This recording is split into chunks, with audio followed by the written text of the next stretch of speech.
Hello, folks. My name is William Walford here with my friend Roy. We are here to do a review on Star Trek Picard Season 2, Episode 1 here on Trekker's Delight. Now, normally we would do these shows on Thursday nights, but last night we actually covered Discovery. So tonight we're going to do Star Trek Picard so that way we don't really overlap with each other. And I'm really excited. Roy, how are you doing, man? I'm doing great. All right. That You was a great excited? episode.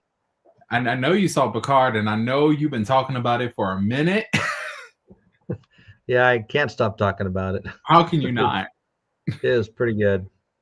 Yeah, the All right. Stargazer. Oh my God. We have so much we're going to get into. Is that ship was a beauty. I actually have no complaints. And oh my God, let me shut up. Okay, here's the intro, guys. Let's go.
Great. I swallowed my food just in time. Oh, good. I didn't choke. That's Okay. good to know. So, wow, what an episode was that? I got to tell you, I said to myself, said, I am going to watch this on my big 65-inch because I need to have the full cinematic experience.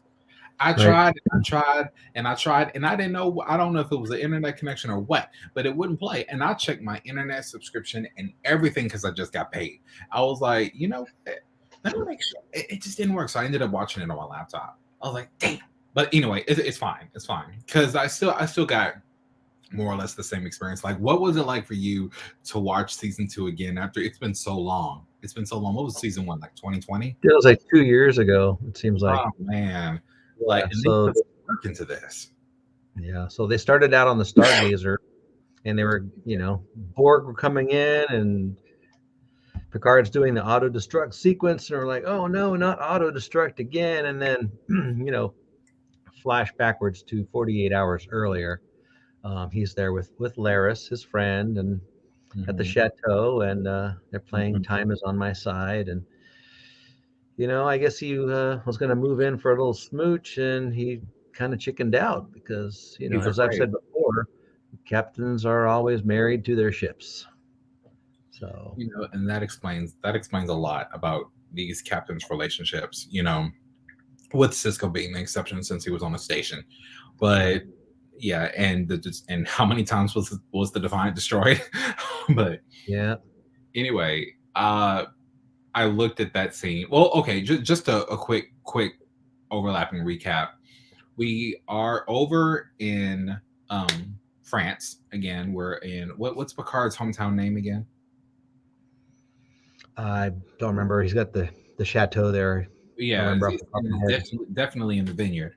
And they're doing their thing. They're at the end of the harvest. They got everything processed and mooched and everything and whatever. It's all good.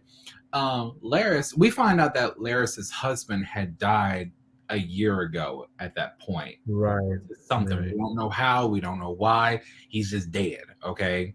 And apparently how Romulans handle death, instead of, they mourn, of course, like the rest of us, but as far as moving on, they almost immediately choose to love someone else so that way deeper, and I don't know if that's like a method to fill a void, or that's like I guess for humans it's like, what's it called, I don't know, but each species is different. And she admits in a very metaphoric way that she has feelings for Picard. Yeah. I won't lie, I felt a little awkward seeing a 95-year-old man get ready to make the smooches, but I was like, okay. You know what? Well, Maybe if we can find out what's going on between them, maybe we can find out why it didn't work out between him and Crusher. right. And she didn't want to waste any time because, they have that saying about seize today. Yes, yes. Then moving on from there, he goes to Starfleet Academy. We find out that not only is he back in Starfleet after they lifted the ban on synthetics, which apparently was his whole protest in the first place. Well, actually, since the Romulan evacuation or so-called evacuation, but Rafi is back in too, and Eleanor is in as the first full-blooded Romulan because he's Mhm. not technically the first Romulan. We've kind of dealt with that in TNG a little bit as far as heritage goes, but he's the first full-blooded Romulan, which is still his historical groundbreaking point. And they all Yeah. respect him. No one really looked at him funny. They still look at Seven funny. That's why she never really went back to Earth. Which notice that she never really went back. Um, and then we go to Seven. She's kicking ass. Like she's handing it to them, and I'm here for it. I'm here for it. Yep. And she She's looks back with good. the Fenris. She's back with Oh, Fenris Raiders. yeah, she looks good in Rios' ship too. Oh, and then Rios is back in Starfleet as well, captain of the Stargazer. Now, the episode is named Stargazer as two separate words, whereas the ship's name is Stargazer. So, just because there's a metaphoric thing, we actually get to see Picard in his childhood and his mother, and we're starting to see glimpses of what happened in his past.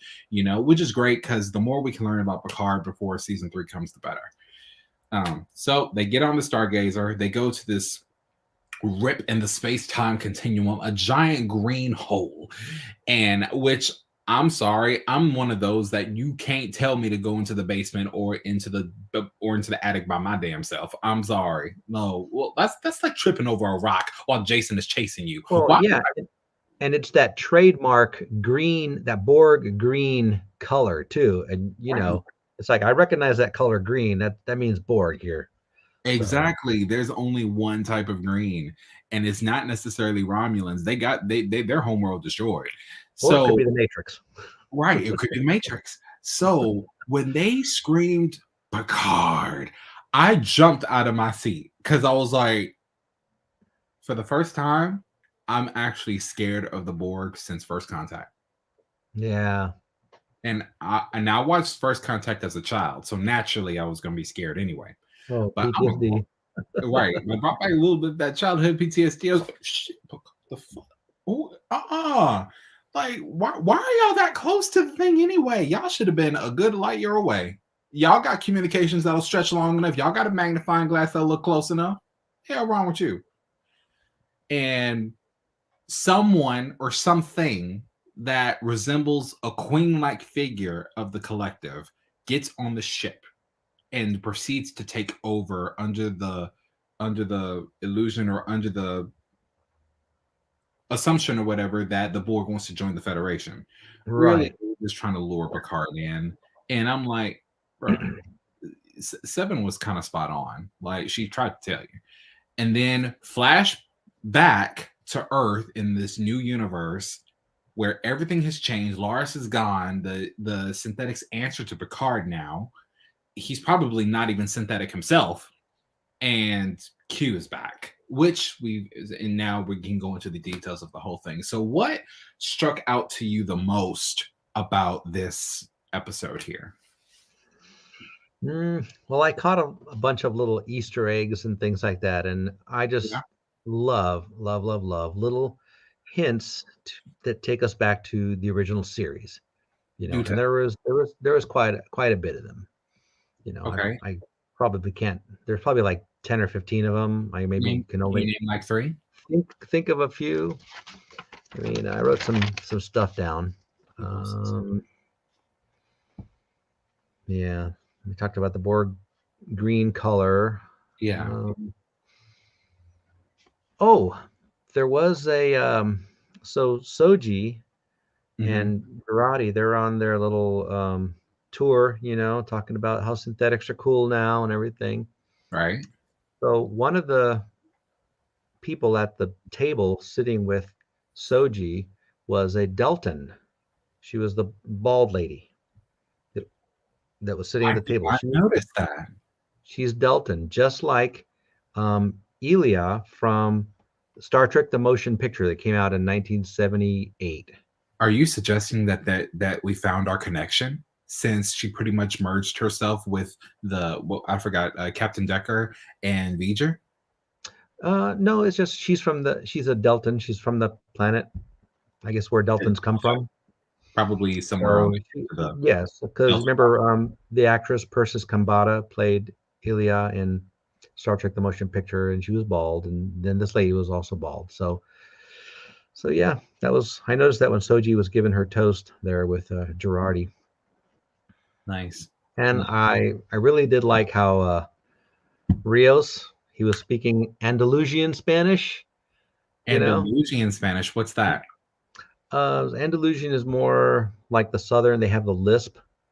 You Okay. know, so I mean, I'm Hispanic myself. I speak more Mexican, Nicaraguan Spanish, Okay. but they have a lisp when they speak their Spanish. So I definitely detected it, and it's sort of a romantic, more of a romantic version of Spanish, I think, than the Mexican that I grew up with.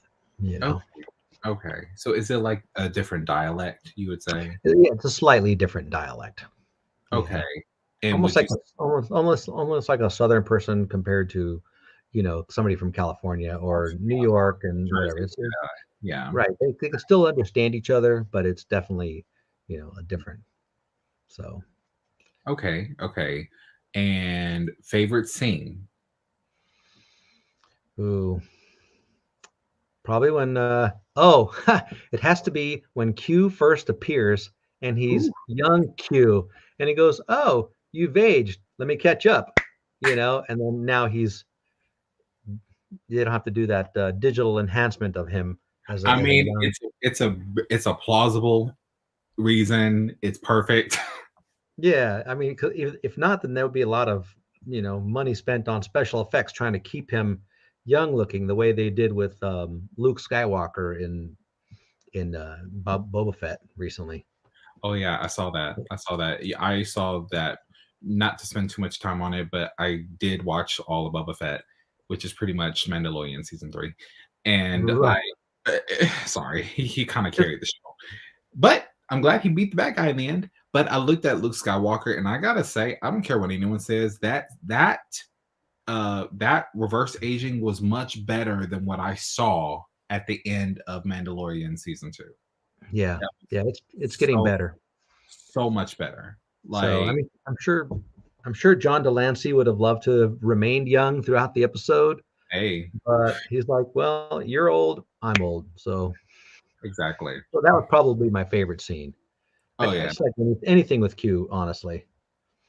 So is Q like one of your? I don't really think I never thought of Q as a villain, but would you think of Q as one of your favorite supporting characters in TNG? Yes, yes, and he seems to be a thread through pretty much every iteration since the Next Generation. He's been in Voyager, Deep Space Nine. Yeah, so And it makes sense because this is actually like Q when something goes wrong with Picard, and honestly, Q likes Picard way too much to just let him die.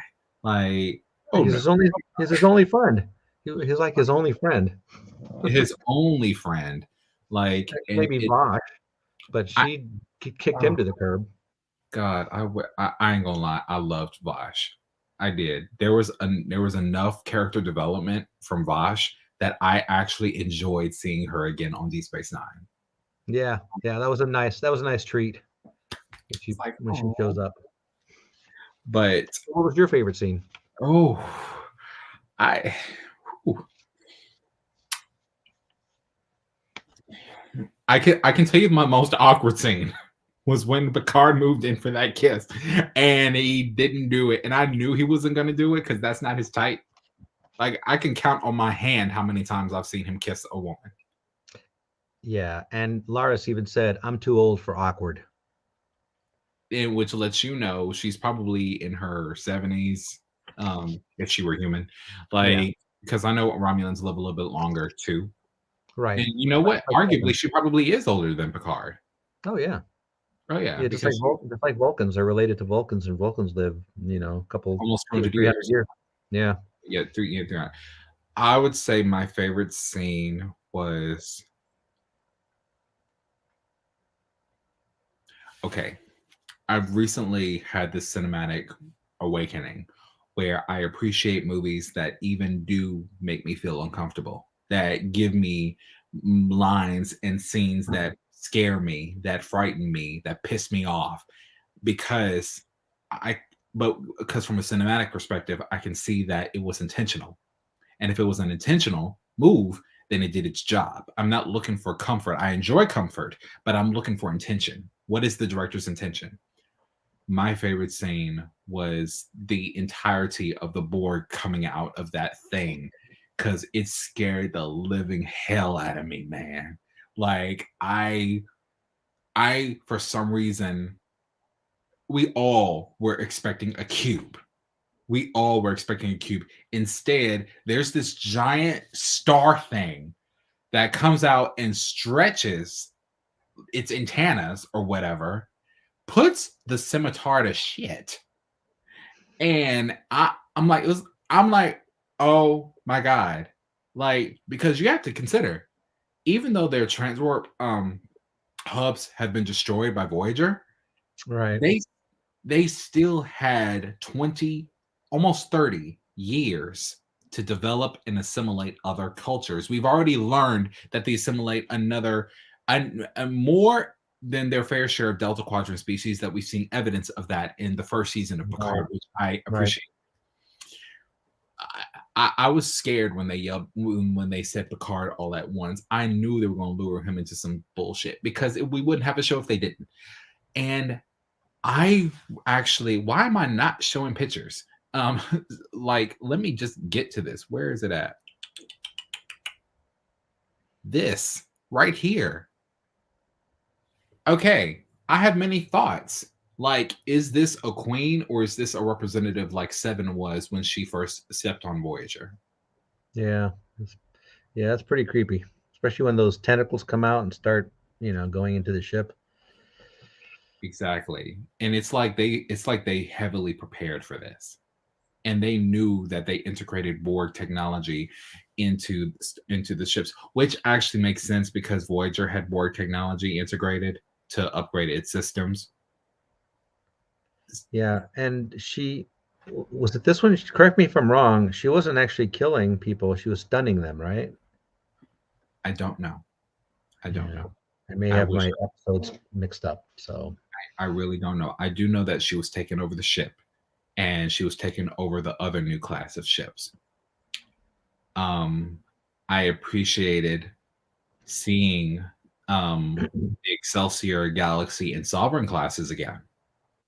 yeah, And it stands to reason why we would see them again because even the Excelsior during TNG and withstood the test of time, and they just yeah, kept refitting it and refitting it and refitting it. And then we even saw an upgraded Excelsior class ship in Lower Decks, which I really enjoyed. It was beautiful. So it um, was yeah. So I said as long as it's not the exact same ship because we are 20 25 years past give me some upgrades. Give me some upgrades. right. Don't just give me the exact same shit that we saw on First Contact because we already saw those. Y'all should have been upgraded. Like so. Yeah, that entire Borg scene was my favorite scene. Definitely. I mean, normally I would say, hey, it was good to see Whoopi Goldberg again. I like how they addressed her aging as well. Like, oh, Elorians, they age when they feel like it. One right age if they want to, or something like that. Yeah, Yeah. What and how nice that the bar that she was at in Los Angeles was just called 10. Yeah, it's just 10 on Forward Street, I think, or something like that. Mhm. Right. So, what were your thoughts on the reunion between Guinan and Picard? I think it was authentic. I think the directors actually realized that, hey, these two actors, Whoopi and Sir Pat Stew, have not seen each other in a while, and they had a good relationship back in the 90s during the filming of TNG. So, and I know that they have mutual, respect and affection for each other. So it was definitely genuine and probably easy to play. That part of it there. their mutual respect for each other. Yeah. And of course, she, knows that his drink is Earl Grey, Hmm. hot, piping hot, as she said. But he decides to go with Saurian brandy. Right. An interesting drink of choice. Why do you think that was chosen and not? I don't know, but that drink has been mentioned so many times. Probably, well, in the original series, it was mentioned about 5 or 6 times. Right. They call it hooch. It was Scotty's drink of choice. It was mentioned in the Man Trap, Enemy Within, Charlie X. By any other name, Scotty gets that one guy, drunk. It was even mentioned in the animated series, The Lorelei Signal. Mhm. Oh yeah. That's just their go-to drink, Saurian brandy. So I mean, it makes sense. I guess I was low. I'm not disappointed at all. I guess I was low key hoping for the green whiskey that Picard gave Guinan. oh right. Yeah, I think it's called One Darien or something. I don't know. I really don't know how to pronounce it, but he and Scotty Yeah. shared a drink from that. And I was kind of hoping like, oh, she had some left from that same bottle. But Yeah. knowing Scotty, I think he finished that bottle. Oh, well, him and that guy from the Andromeda Galaxy, I think they finished it because they ran out of Saurian brandy, and then they brought out this other bottle, and they're like, "What is this?" They're looking at it, and he goes, "It's green." That's all they said. This is green. Let's drink it. I mean, that is So, such an Android response, and I'm like, Data is funny without trying to be funny, which yeah, is his best. I love his acting so much. yeah. Okay, That scene with Data was actually a repeat of the scene with Scotty and the Andromeda Galaxy guy. That was okay, actually that scene with Data was a nod to that episode was called By Any Other Name. by any That's other where name. that's where these people were able to, with their little belt buckle thing, turn a crewman into a little white dodecahedron.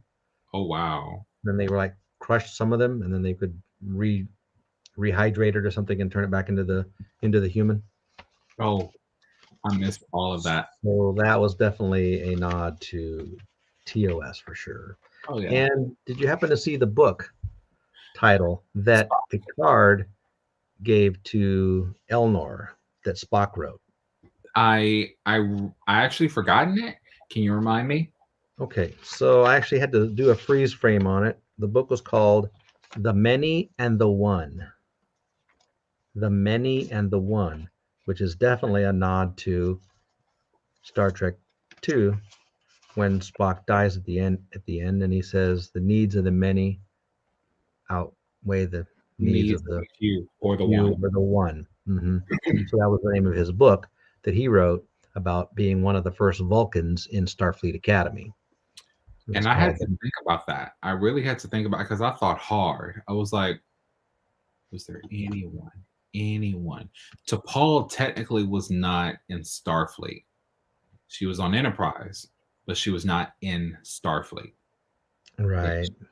So And then I thought into Discovery and then on and on. And yeah, Spock was the first. yeah, one of the first. I Well, don't know one if of he was the first or one of the first. Yeah. I'm not quite sure. I know So Tupac came a little bit later on. yeah. Another nod, of course, was Chancellor Picard. You know, telling Elnor that he wanted to update the no-win scenario, meaning the Kobayashi Maru, Right. make it more winnable. Oh, Not sure he was telling that to. I don't know if it was Elnor he was telling that to or Rafi, I somebody, think but he was I think it was telling that to Rafi. Rafi, right? I think it would have been Yeah, yeah, funnier. yeah, yeah. That's right. That's right. Yeah. I think it would have been funnier if he would have made the test harder for Elnor, because you got to think about how Elnor was raised. He lives on no-win situations. Right. So he would probably beat it. Like I don't know how. Don't ask me. All he's gonna say is choose to live, my friends. Them holograms won't see anything coming. But all right, where do you think that Picard is actually gonna go from here? Like, what are your speculations about everything?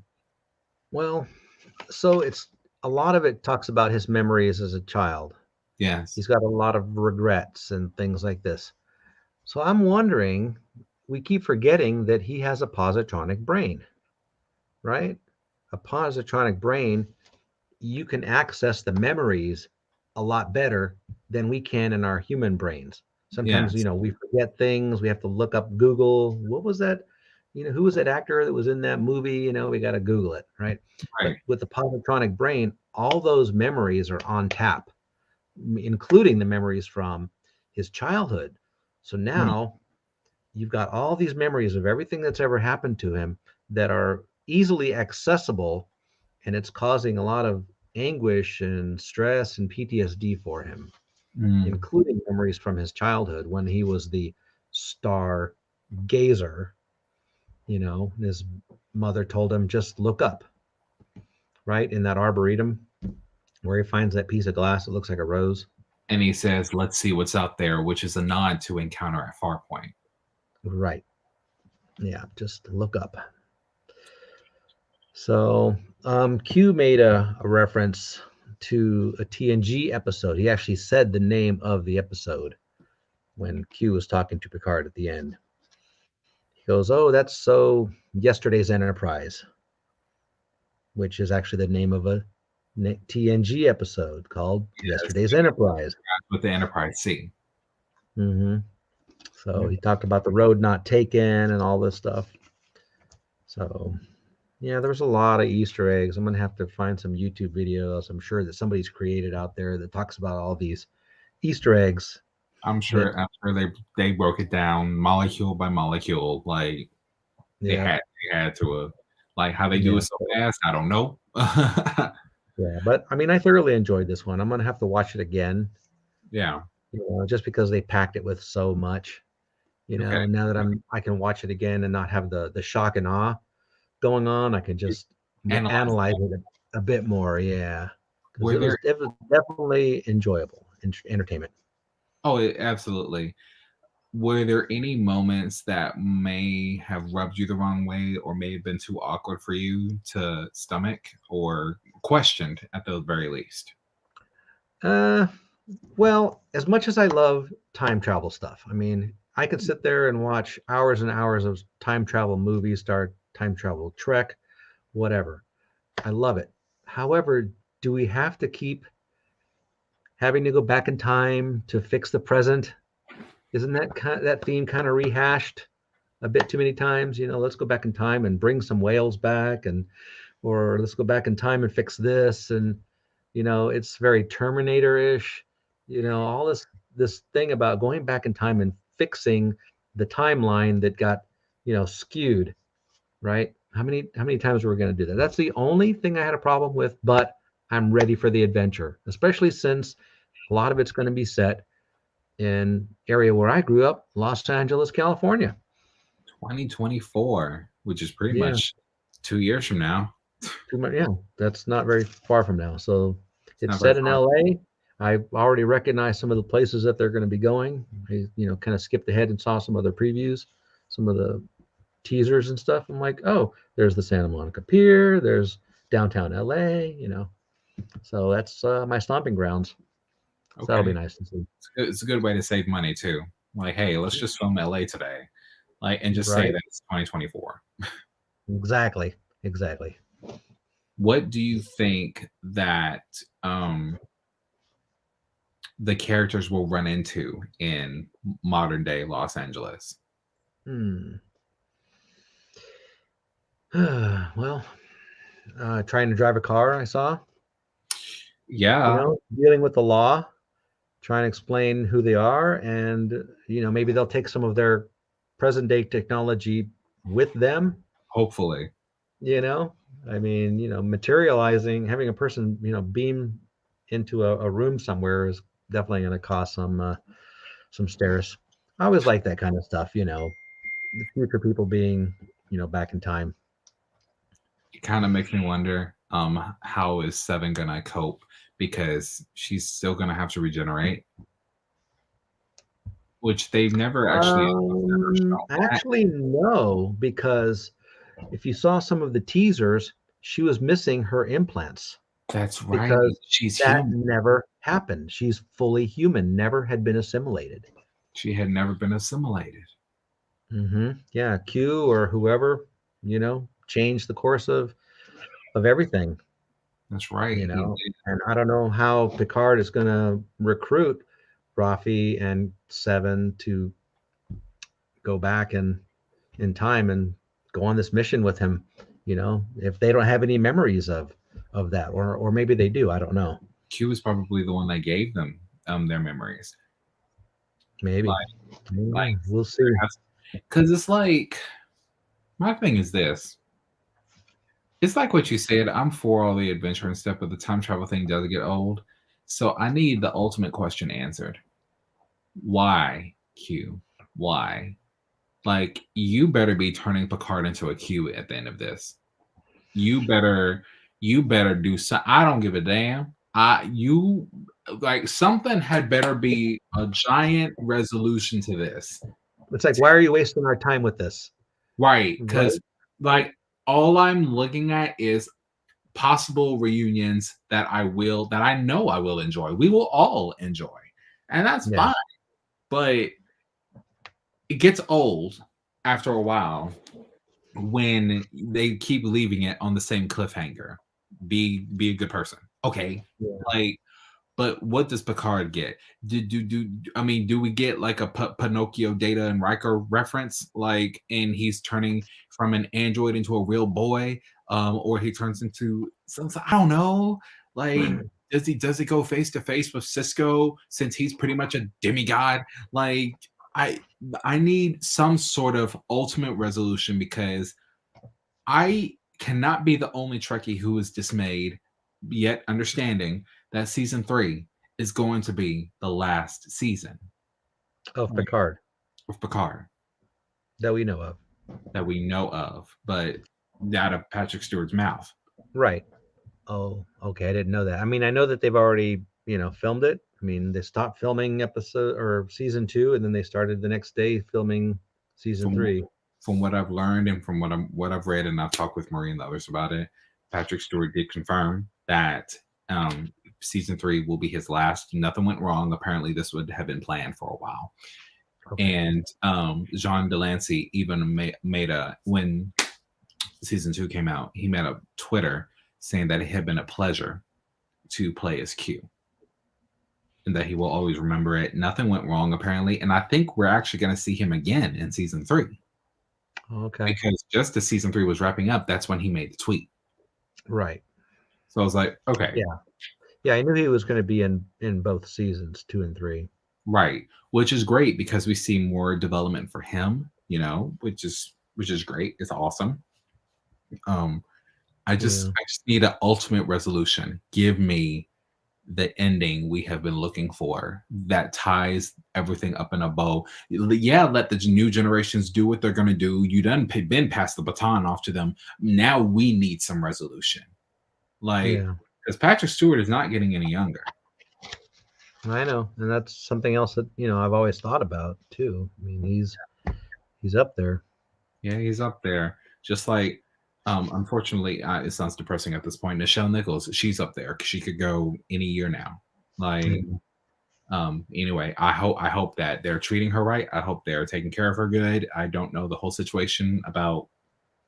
All I know is I used to be a caregiver, and when you're taking care of other people, it is no joke. You do right by them, even if they don't know who you are, or if they have dementia or Alzheimer's or whatever. So, but I got to meet her. Did you? I met her when she was getting her star on Hollywood's Walk of Fame. Oh wow, that was. And DeForest Kelly was there. I think George Takei was there. Late Leonard Nimoy was there. William Shatner was not there. Oh, bless his heart. Yeah, I got to see her get her star. It was a great day. It was sometime in the mid 90s. Okay. So, with everything that we've seen, we know Q is here. We know Seven is here to stay. Like, we know she's here to stay. And I've also heard she's getting her own show. But that's a whole nother conversation. We know Seven is here. We know Q is here. We know Brent Spiner is back, playing as the same scientist, if I'm not mistaken. Right. Noonien Soong. Yes, I think like I don't know, they're all related, but Yeah, the yeah, names are interchangeable. yeah, it's Um, interchangeable. I look at um, The whole Soong family as one big comic relief. Like they're all crazy as hell, but you need them. yep, necessary evil.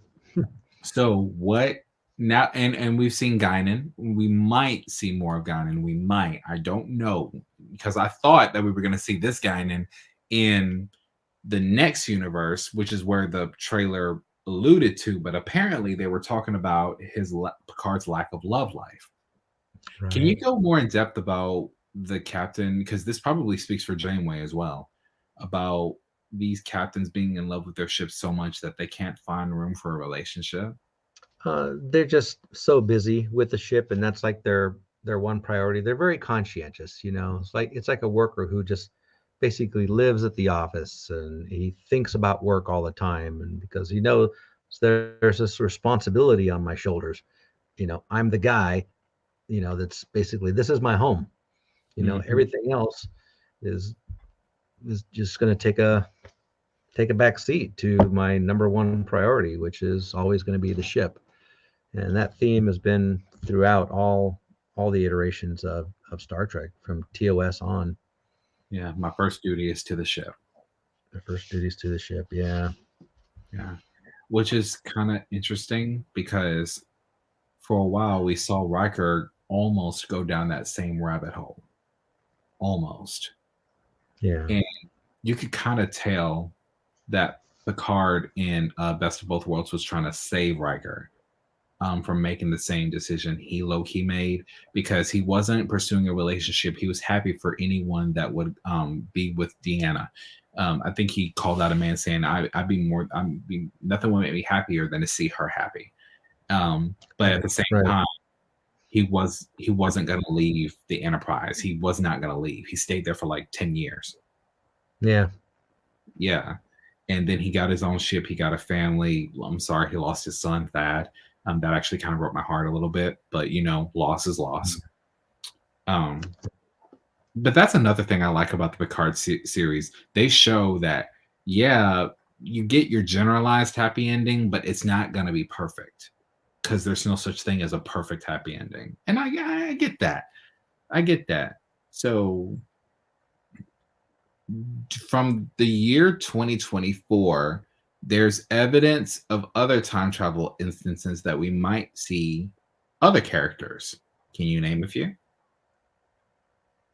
Mm, uh, I can't think of anybody right now. Well, I can name probably three.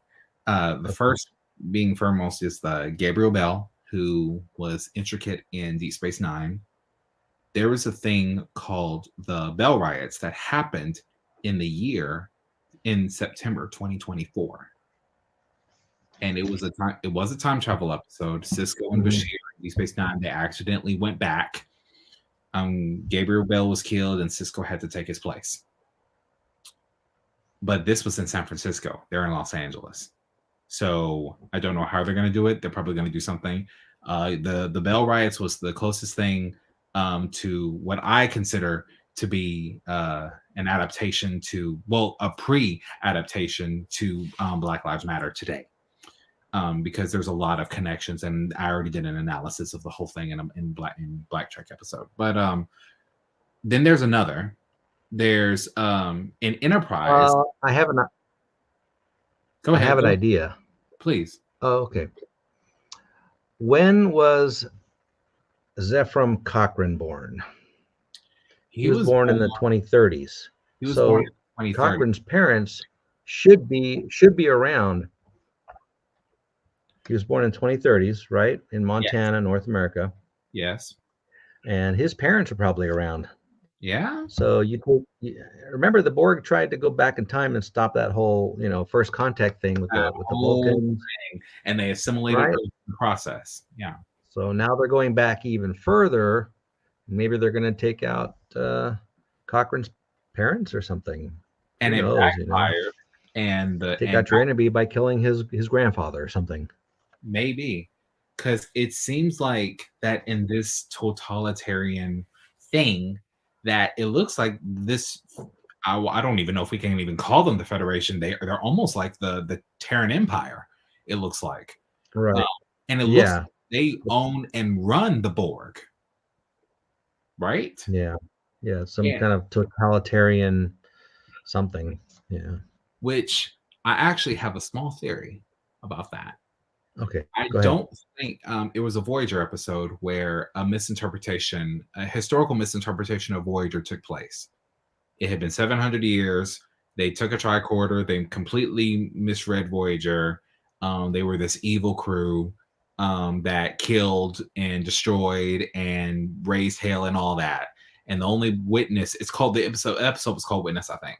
And the only witness was a copy of the doctor's EMH file. And this was 700 years Oh, later. wow.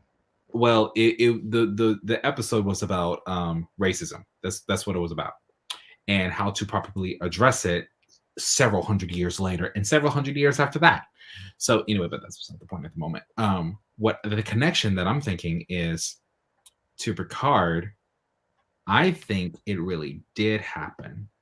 It could happen under that totalitarian aspect for one, or it could be a mirror universe episode and we don't know it. Hmm. That's two. Three, and that connects it. That connects it to the mirror universe. That connects it to Picard. Now, how this connects to Discovery, we know that what's 24 times 7 plus 7 24 25 26 27 28 29 31 31. so Right there. so so basically 700 years plus the 24th century equals the 32nd century, right? This Right. means that the time where this Voyager episode took place was exactly in the 32nd century where Discovery is taking place right now, Oh, which means interesting. he is in some sort of shuttle trying to get back home to Earth from the Delta Quadrant Hmm. in the 32nd century. Interesting. Who's to say that he is from another universe of this totalitarian regime and we find out the connection between Discovery and Picard? I love making these weird connections. I'm here for it. Like I can write a book about it. Like and like put me in the writer's room. I'll tell you what to write. Like, look, if you really want to get their attention, you need to write this and mention this because if you don't, you're gonna piss them off. Yeah. Yeah, I'm sure we can definitely come up with a lot of speculations about what that's all about. Absolutely. And forgive my rudeness, did you have any questions at all? Like any questions towards me or any questions in general about the episode that you're wondering about? No, well, what did you think about Guinan and Picard's reunion? You had asked me that. Right. I'm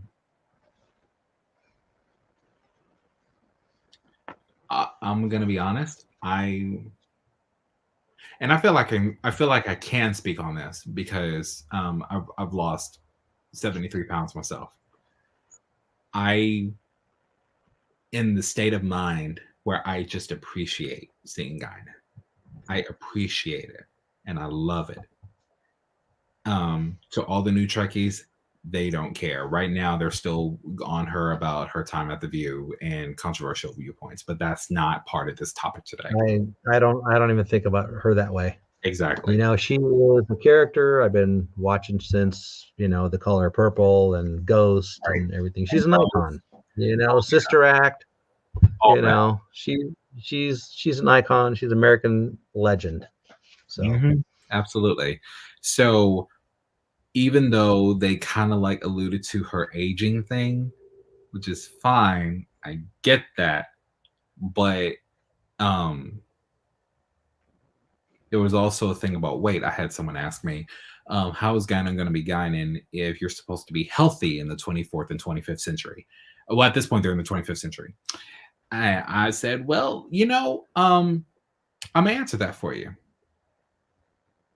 You can be healthy without looking like a sex icon. And what I mean by that is there's one person that we've all seemed to have forgotten was actually an overweight person, but a well-respected and loved character. Do you know who that is? It's a You he. mean a regular on a show? A regular on the show and the movies, and he was overweight. Well, at least in the movies. Mm-hmm. Who? Scotty, I never thought of him as overweight. because we don't think of him as He was overweight. healthy. He was He was healthy. stocky. He was stocky. That man had a gut on him to the point he didn't even wear whole uniforms anyway. He wore vests. Think about it. I'm like, you ain't shit. Like, Yeah. and I know you saw that double chin before he hit his head on a Final Frontier. Like, Yeah. and we learned that Uhura loved him nonetheless. Right. And yeah, I really didn't notice the gut until he made that appearance on Deep Space Nine, where he came out of that pattern buffer. It was The TNG. transporter. It was TNG. Was it TNG? Was it It was TNG? relics. Yeah. Mm-hmm. Same Relics. Okay. gut and everything. Yeah. Yeah. I forget which episode that was. Oh yeah. Oh yeah. So when I look at, so I'm appreciative of him being there. I'm appreciative of Guinan being there. I don't care if she's a great grandma with carrying an extra 100 pounds. I used to be an extra 100 pounds, and honestly, as long as you keep your body healthy and do whatever you got to keep your mind healthy in the 24th century, and you're happy, fuck it. Like, I'm sorry, pardon my French, but you know what? Just do you. As a fan, I guess we're more expected, at least from my point of view, to overlook those kind of things. Just look at it and be glad that we how somebody looks or something right, like that. Right.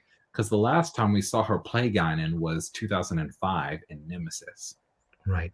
So we're here almost 20 years later. I believe for her character, it would be 18, maybe 13.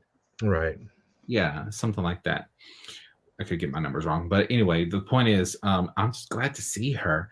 I was glad to watch them talk. I was glad to, like, it was so cool. I felt like Wesley felt, but in a cute, cuddly sense when Guinan was talking with Riker and they were talking about like love advice and how to talk to one another.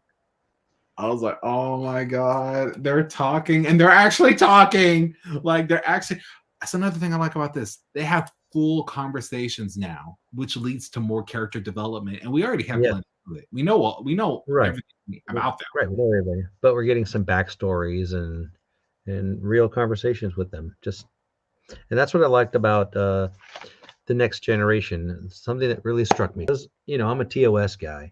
Yes. When Next Generation came out, I was like, this isn't really Star Trek. But I really did appreciate the conversations. They had a lot more, it seemed like, honest dialogue. When Picard would be on turbolift and he would say, halt turbolift, and he would just have this conversation with somebody while they're in this little space on the turbolift. Right. That was priceless, and then they'd have their conversation would end and they'd say resume turbolift, Okay. So yeah, definitely the conversations were good. Speaking of conversations, we got about 12 minutes left. What conversation are you looking forward to this season? More conversations with Q, definitely, and the conversations that Picard is going to have with his people that he needs to recruit, meaning Seven and Rafi, to go on this journey back in time. How is he going to convince them? I want to see what is he going to say? What magic words is he going to say because I don't know if they remember. We don't know him, the events. I mean, if Seven hasn't been assimilated yet, then she's going to go by what's her name? Anna, I think. Her human name. I forget what it is. Wow. Anna something. Anna Hansen. Yeah, something. So she's going to go by that name because she never was Seven since she was never assimilated. Exactly. It wouldn't be Seven. So that's the conversation that I can't wait to see, and that probably will happen next week. There's two conversations I'm looking forward to. Well, three in general, but two specifically. Number one being, I want to see a conversation between Guinan and Q. I need to know what was going on. And why is Q afraid of her? Why is he afraid of her? I know what you mean. The thing. Yeah, yeah. And another thing is, Whoopi Goldberg actually did that in Color Purple too. At Oh, Harpo, really? everything, Oh. everything you done already Ah. done to you. It was when she was leaving Harpo's house, not Harpo. Dude's house, and Danny Glover's character's house. Right. So all of that, which you could arguably say, which I'm not gonna go too deep into, but we do know that Guinan had been on Earth a very long time, so I'm just gonna leave it at that. And Yeah, child she was actor, there as a child. She was actually a child on Earth. right? Yeah, she's a Elorian, She's an you know, because the Elorian. Elorians were scattered Yeah, they were around scattered around everywhere, around the galaxy. and she wasn't So there in person, but she. Well, if she wasn't there in person, then how did she end up on that ship? You know what? They probably rendezvoused somewhere. But anyway, it doesn't matter. But that's one conversation. The second conversation is I would like more conversation, which we've kind of gotten in this first episode between Picard and Seven, about their time with the Borg, which we kind of yeah, got, like I said, but I want more personal touch, not tactical stuff. We know about the tactical, okay? yeah, And then the last conversations that I'm looking forward to is they're going to be in 2024. There's a series of social, racial, economic, whatever type conversations that are going to be had. Like, yeah, why was Rios locked up? What happened to Rafi that Seven had to bail her out? Like, what? Like, I need this context. I don't even know what's going to happen to Elnor. I have no clue. Are they going to? I mean, now the actor himself is a openly homosexual man, and I know because he's fine as hell, and I follow him on Instagram. But so, what is going to happen with Elnor? Because you know, LA is kind of a hot spot for. So, uh, yeah, what are they going to do? How far are they going to go? Like, there's so much that they can do. There's so much they can do. But like I said, I will follow them to the ends of the earth because it's Star Trek and because it's Picard, and we only got 2 seasons left. But I need a resolution because this time travel shit is getting old. yeah. And the other thing you just brought up about Seven and Rafi, you know, I mean, they started what seemingly a relationship, Right. so they had something going on. Right. Now, how is this alternate reality gonna affect that relationship? Will that still manifest, or do they not even know each other anymore because of the alternate reality? Yeah. Do they not even know each other at this point? Like, there's so much context. Like, we know that they not. I guess they broke up or they were separated for some reason because Rafi went back to Starfleet and Seven went back to the Rangers. Actually, she never Mhm. left. But Right. yeah, so I hope that we explore their characters because it lets us know that there's backstory that we missed over the last year. Right. And they might show that in flashbacks, I hope you they know, do. I hope they you do know. because So it's it's a lot been of 2 time to years. cover. Yeah. Yeah, oh yeah. I don't know what year they are in now, technically, in terms of canon wise for before the time jump happened. I don't know what year they're in. I do Oh, okay. I don't know, but what I do know is they had enough time to have a relationship and break up. Right, because Soji is on her little, you know, synths are okay tour with Girardi, and so that leads us to believe it's about a year or two, Right. you know, since you know, the last episode of Picard in season one. Absolutely. Since the last episode of Picard in season one, Yeah. I am freaking excited. I hope they do justice by many issues that are faced here in 21st century Earth. I hope they properly make connections between TOS Enterprise and every other time travel thing that happened near or on 2024. I hope they make that kind of connection. Because if they thought hard and long enough to bring a Delton to sit at the table, which I did not notice, you caught that. The Delta to sit at the table with other synthetics, yo, how much? I didn't even notice that. So now I want to watch it again. Yeah, there's a lot of stuff that I want to go over and watch again. I definitely want to see some of these other YouTube videos of people talking about the Easter eggs, and then go back and actually watch them Right. and enjoy Right. that. Yeah. Right.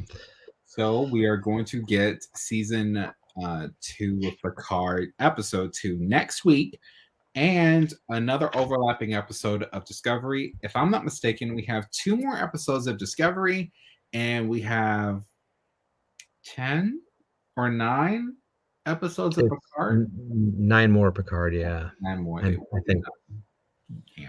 Which I think. kind of takes us all the way into the first week of May, if I'm not mistaken. Mm-hmm.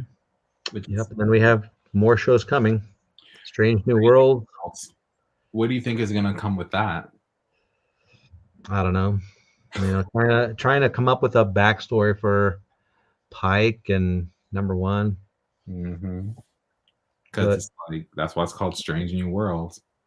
Yep. I mean, how many years was Pike on the Enterprise before Kirk? Apparently. Was it another 5 or 10 or something?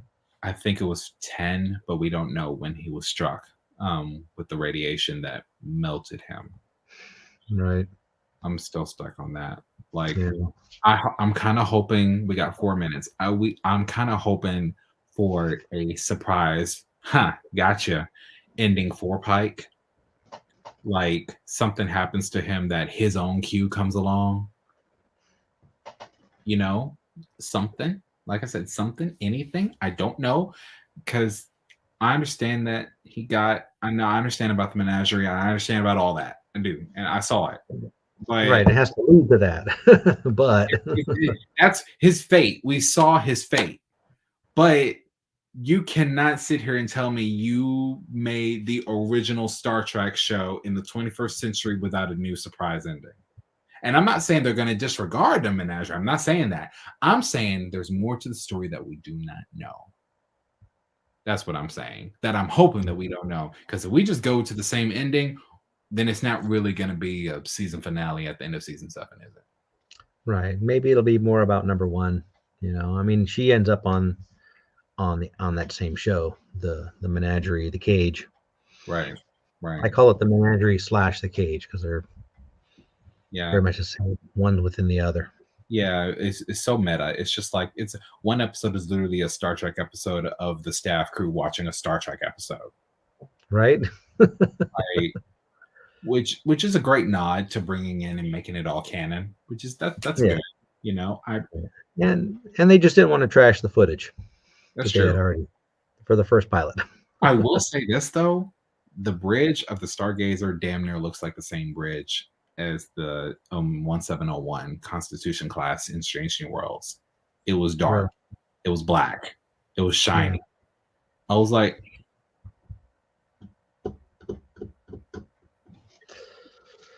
bruh. Like, come on. Like, don't sit here. I know you're broke and that's fine, but you can literally do more stuff. Like, make it gray. I don't know. But anyway, I have run out of thoughts. So I'm glad you were able to come on to the show today with us. To our 1 or 2 viewers, we're glad that you're sitting here watching with us. I don't know who you are, but I'm pretty sure you're going to message one of us at the end of this. Hello. And I'll leave you with this. Yes. Help us, Picard. Help us, Picard. You're bringing back my PTSD, dude. I'm actually kind of scared. Peace out. Y'all have a good one. Live long and prosper. See you next week. All right.